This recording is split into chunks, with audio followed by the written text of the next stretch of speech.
More than 5 years after it closed, the Josephine County Juvenile Detention Center is preparing to reopen. Tonight, the doors opened at the facility so voters could see where their money they approved in May went. NBC5's Nikki Torres takes us on a tour.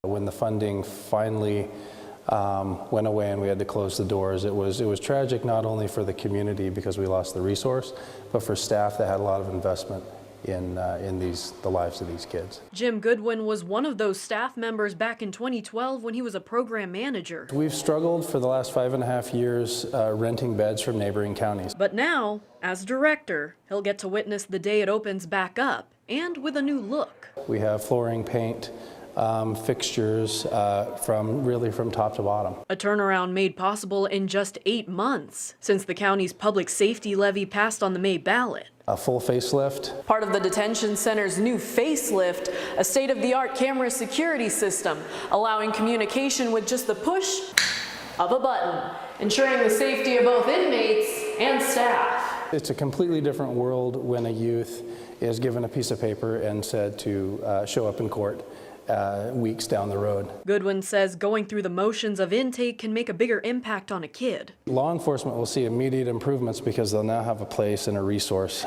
to take kids that they come in contact with, and that's been a real frustration for them and the community for years now. In Grants Pass, Nikki Torres, NBC5 News. Nikki, thanks very much. The Juvenile Detention Center is set to begin operations on Tuesday. The Juvenile Jail and Youth Shelter is holding an open house tonight until 8 p.m. Anyone is welcome to stop by 301 Northwest F Street and take a tour. The county says once it starts intaking clients, no one but authorized staff will be allowed access.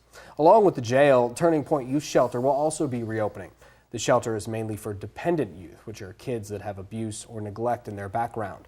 Turning Point allows kids 12 to 17 a place to stay to reintegrate them back into the community, whether that means getting into foster care or back into their regular home. The shelter is still undergoing renovations and should be up and running in the next 2 to 3 weeks.